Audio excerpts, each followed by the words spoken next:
Madame, Monsieur, bon après-midi. Jeudi 20 août 2020, bienvenue aux 12h. Good afternoon, Ngassa. Good afternoon, Martin Dengue. You have the headlines of this newscast. Stratégie gouvernementale de riposte anti-Covid-19, évaluation hebdomadaire en cours à l'immeuble Étoile. Le Premier ministre, chef du gouvernement, Joseph Dione Ngouté, préside les travaux via visioconférence. Les échos de l'immeuble Étoile en début de journal. Le Bureau international du travail évalue le cadre juridique du secteur agropastoral au Cameroun. Pour en savoir plus, nous entendrons François Nkwa, conseiller technique numéro 2 au ministère de l'Agriculture et du Développement rural, par ailleurs coordonnateur du groupe de travail. Et puis en page magazine, le week-end s'annonce, nous vous indiquerons un lieu où vous pourrez faire un peu de tourisme. Il s'agit des chutes de la Métché à l'ouest Cameroun. C'est à découvrir vers la fin du 12h. Voilà pour les titres, Madame, Monsieur.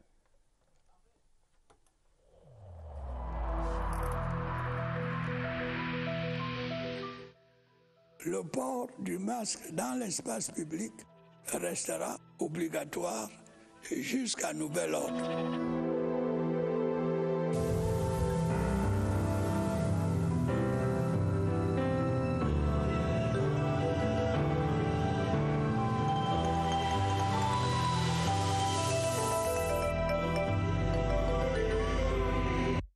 Thanks for watching the midday bilingual newscast on the CRTV and on CRTV News. Prime Minister Joseph Dione Ngouté and members of the Interministerial Committee to monitor the government's response strategy against COVID-19 have been holding their weekly virtual session to address issues related to the pandemic in Cameroon. Today's session is looking at the numbers and trends in Cameroon's handling of COVID-19, but also at efforts to improve economic recovery. Star Beating correspondent Christian Che Atam is standing by and now brings us the details from that part of the capital city. Hello, Chris. Well, you're right. Today's interministerial meeting is looking at ways to promote economic recovery in Cameroon following the disruptions caused by the COVID-19 pandemic. Since the month of May, the government of Cameroon has put in place a number of easing and relief measures to help companies in the country better absorb the shock caused by the COVID-19 pandemic. But we know that the business class has not been totally satisfied with the measures put in place by the government.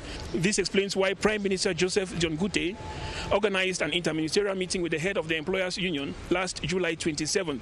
And after that meeting, it was decided that the public and private sectors will meet regularly to look at measures which could be put in place to better improve conditions for businesses in Cameroon. In the course of the meeting, which started since 10 o'clock, the Minister of Finance, Louis-Paul Motazé, is explaining how far they have gone with those consultations and what measures are being envisaged to further improve the situation of businesses in the country.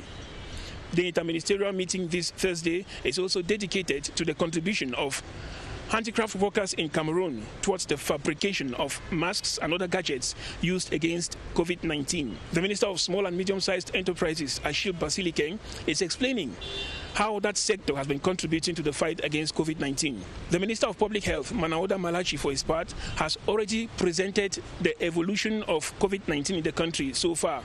According to his presentation, there are 18,662 positive cases recorded in Cameroon as at now, against 17,665 recoveries and 408 deaths in the country. Those are the updates from the Star Building.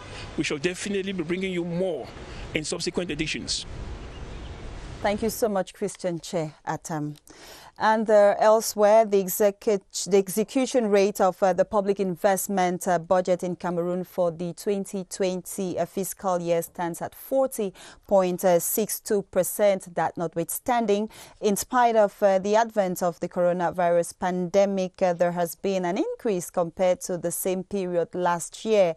The information was made public earlier today in Yaoundé by the national president of the follow-up committee for the execution of the public investment budget Honorable Rosette Mutimbo Ayayi while opening the first semester workshop. The workshop is being attended by representatives of the different ministries, regional chairpersons of the Public Investment Budget, and our reporters will be giving you details of this information in our subsequent newscast. And a two-day capacity building workshop to improve the knowledge of regional delegates at the Ministry of Mines, Industries and Technological Development on the missions and activities of the Standards and Quality Control Agency ANOR kicked off yesterday in Bankomo. Focus was laid on revisiting the process of certification of products, quality control, which experts insist will reduce the number of low-quality products in Cameroon. Joyce Tata was there and now reports.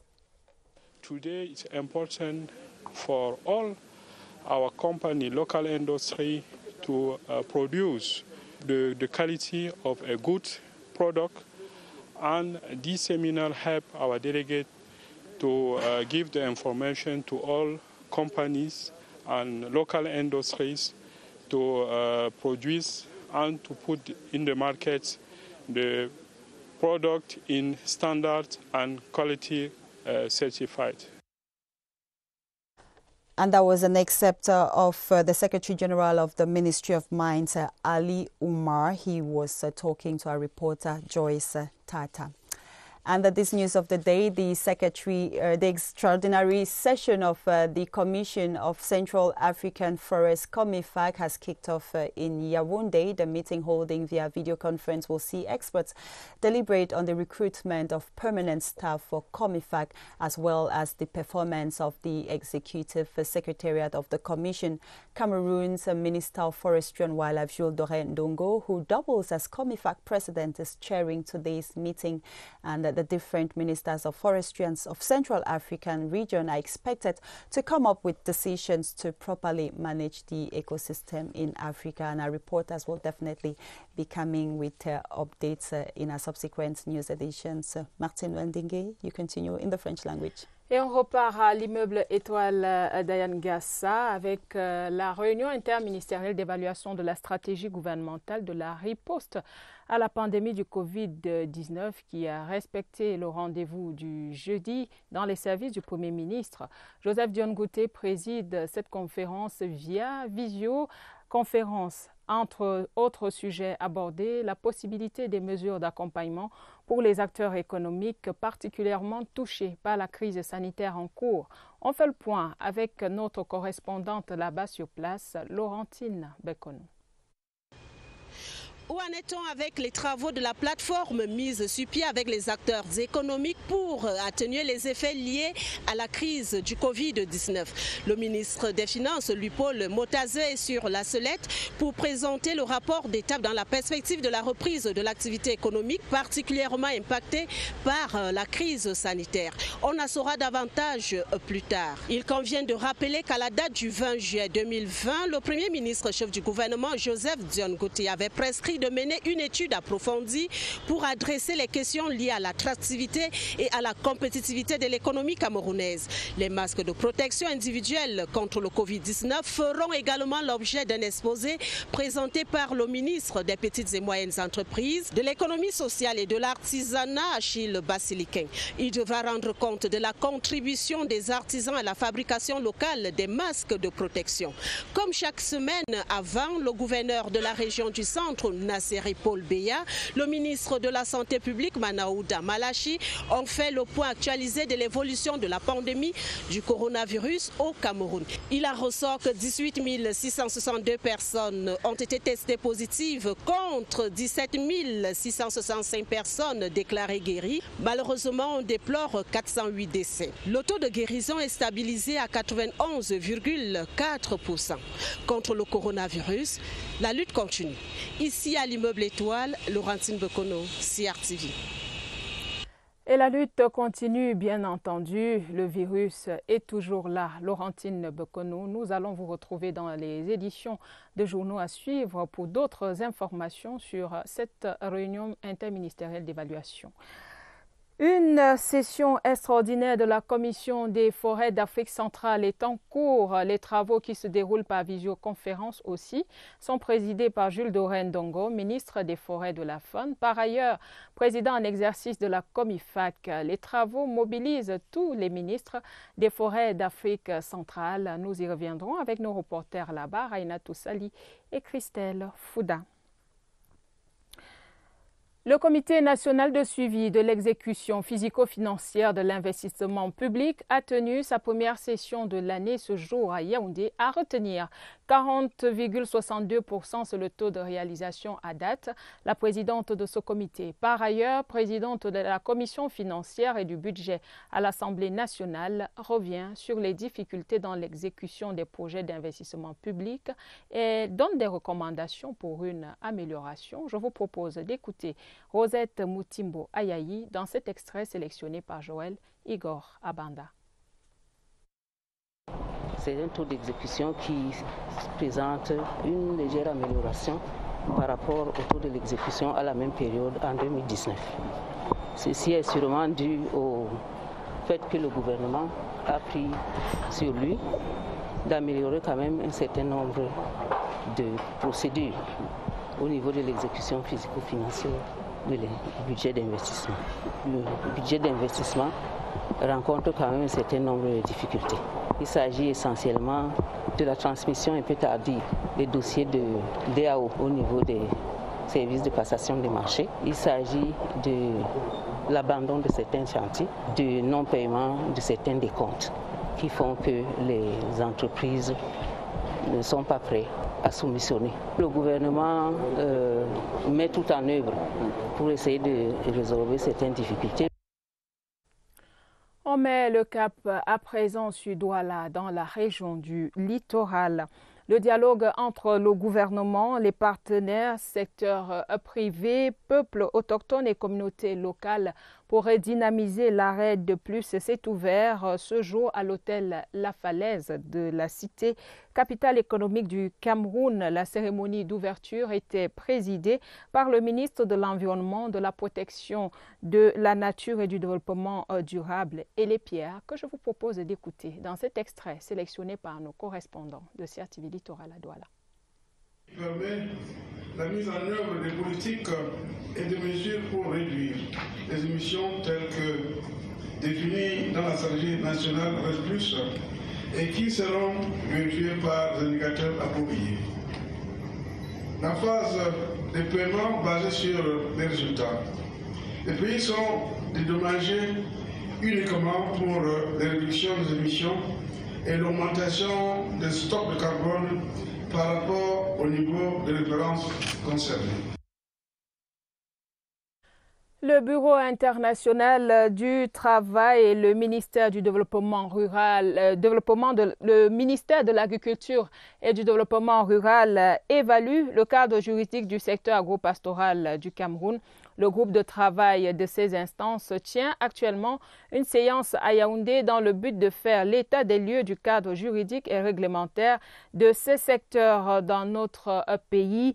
Les travaux sur les attentes de ces travaux, je vous propose d'écouter François Kolinkoa, conseiller technique numéro 2 au ministère de l'Agriculture, par ailleurs président de ce groupe de travail.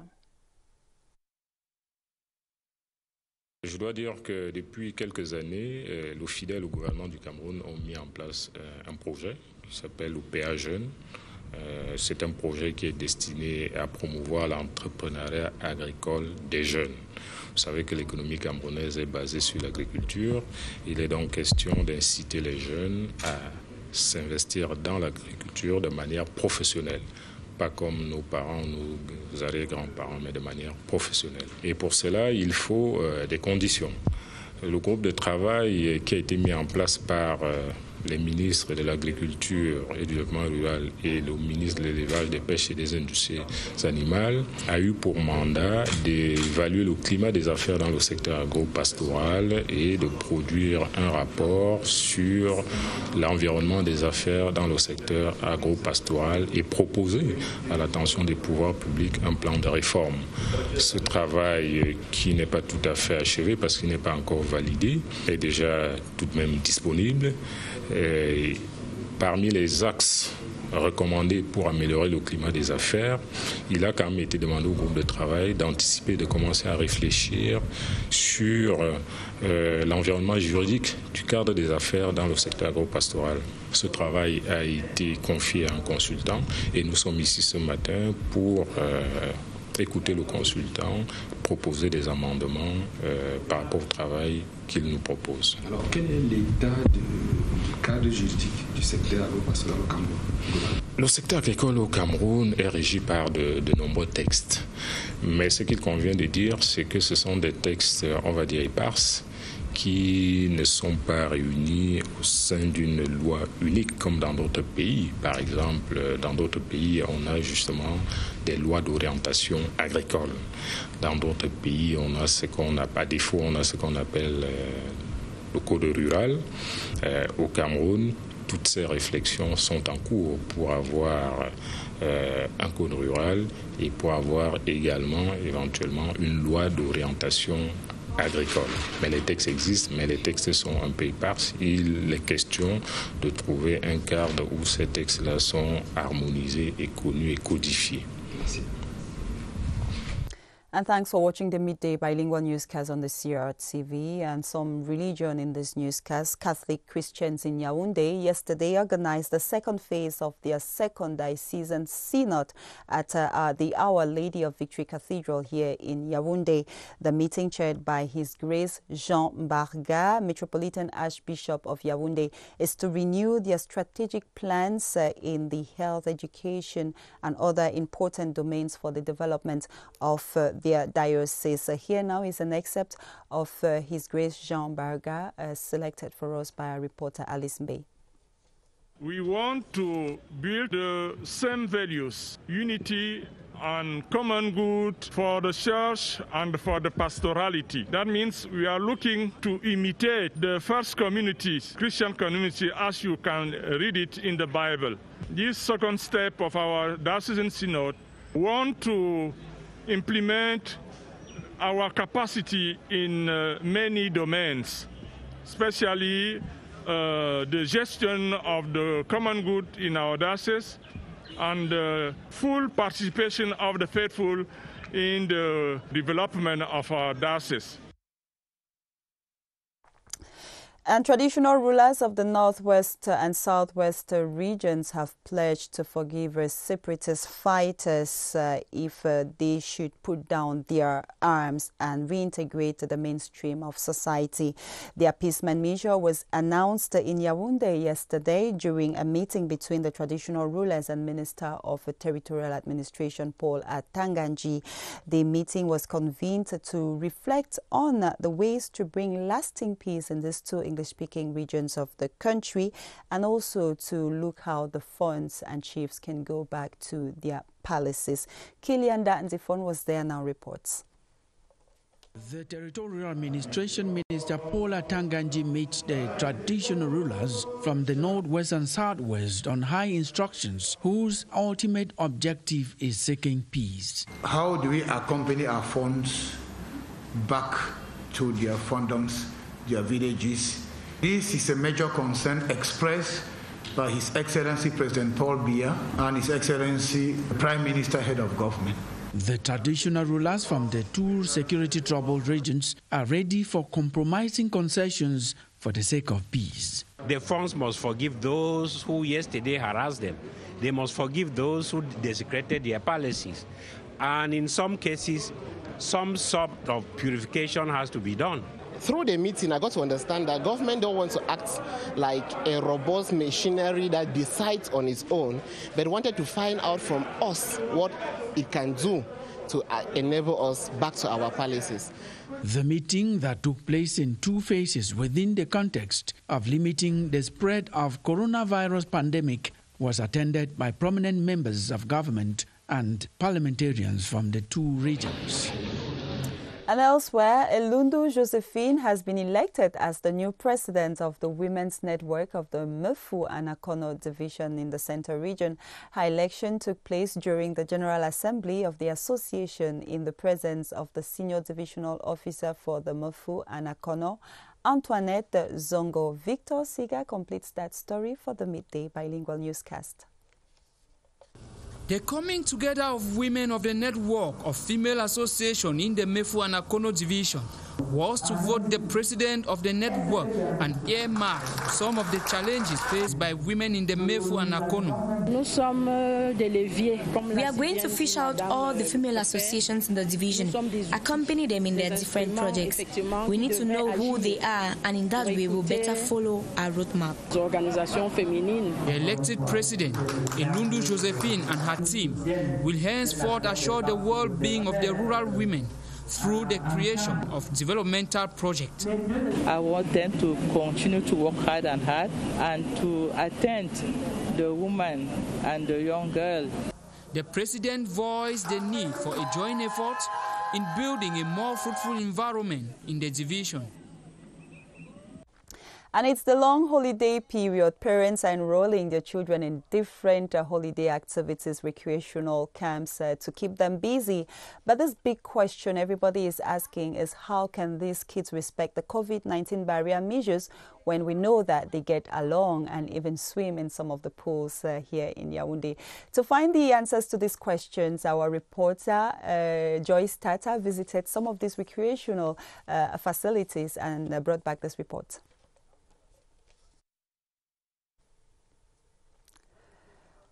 Having some issues with that report, or we want to go to the radio. Another holiday activity is at the national radio station of the CRTV. And remember, earlier this week, that was on Monday, we received the director of programs, and he was talking about the launching of the holiday program there. So now we want to see exactly what has been happening with the innovative spirit where children participate from home.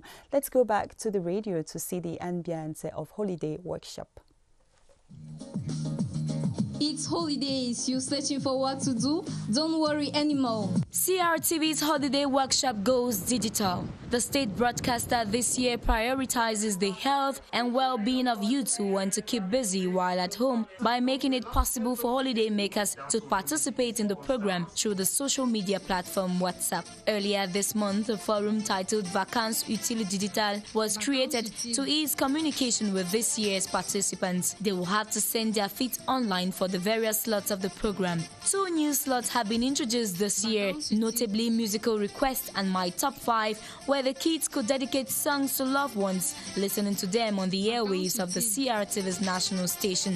Laundry Simo and Mueli Sane Mokwenkeng will be the conductors of the 1-month journey, Mondays to Fridays at from 9 a.m. till 11 a.m. Management is equally calling on other youths who wish to join the 2020's holiday workshop team to call this number and rapidly get on board for a moment of exchange, promotion of intelligence and national intégration.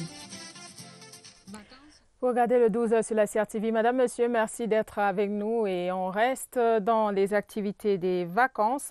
Le diocèse de Ngaoundéré dans la Damawa et le Codas Caritas viennent de lancer la campagne Vacances sans Covid-19.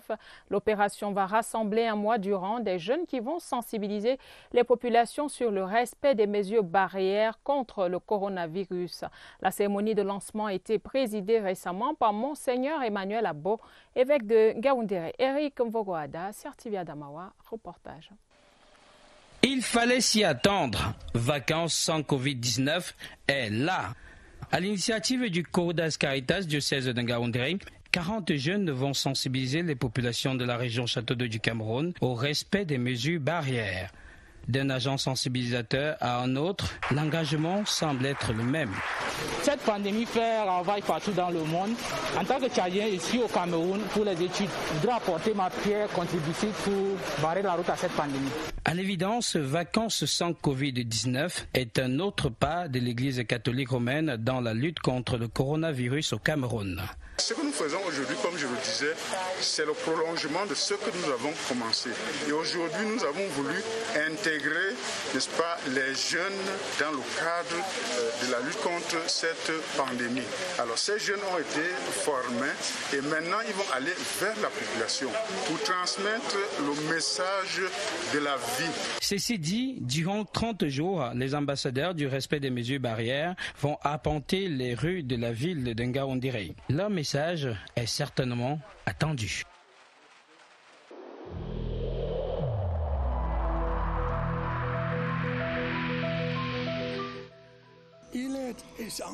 Each of us must comply with the measures that have been taken.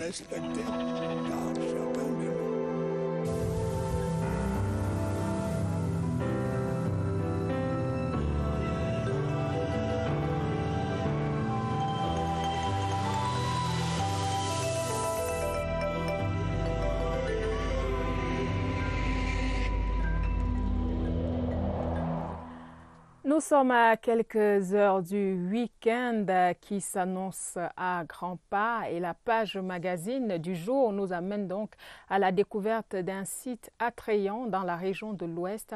Il s'agit des chutes de la Métier dans le département de la Méfi.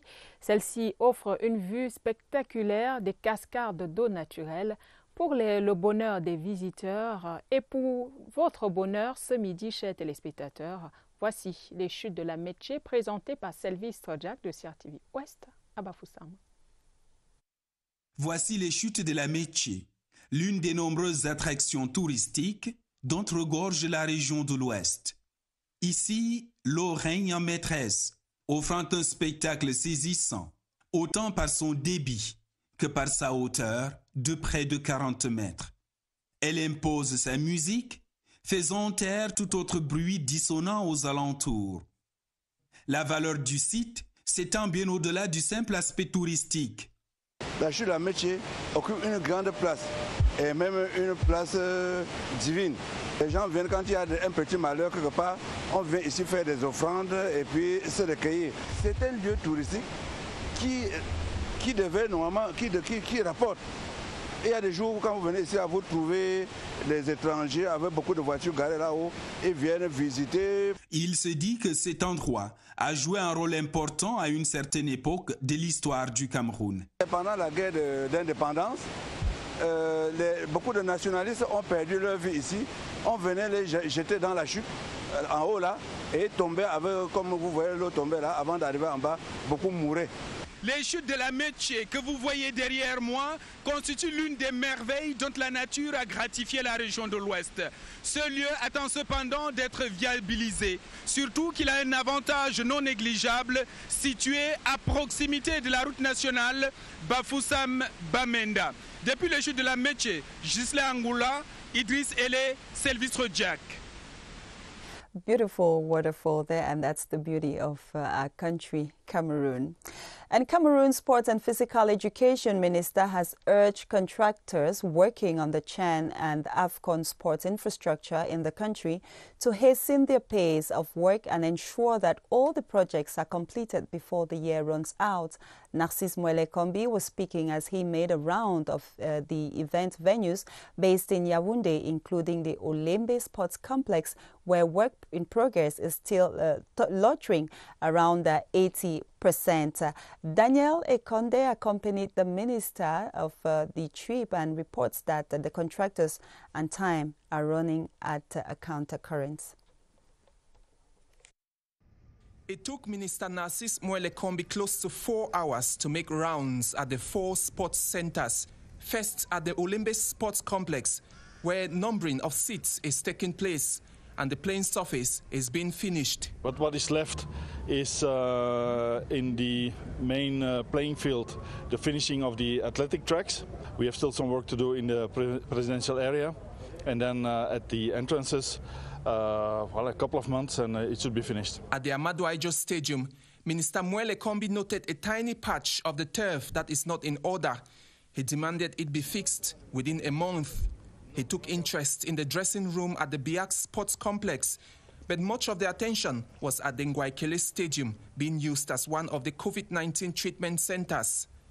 We made specific recommendations with a view to be sure that we are going to finalize all the works within time frame compatible with the organization of Shan. The various contractors are expected to turn in their work before the year runs out. And it's with that sport report from Daniel Ekonde that we draw the curtains on this edition of the Midday Bilingual Newscast. Martin Weldingi and myself will be back tomorrow for another edition. Martin Wells, have a beautiful day. Same to you, Dan Gassa. Madame, Monsieur, merci de votre fidélité aux 12 heures. Merci de rester sur les antennes de la CRTV. Bonne dégustation à vous qui êtes déjà à table. Et à demain, 12 heures.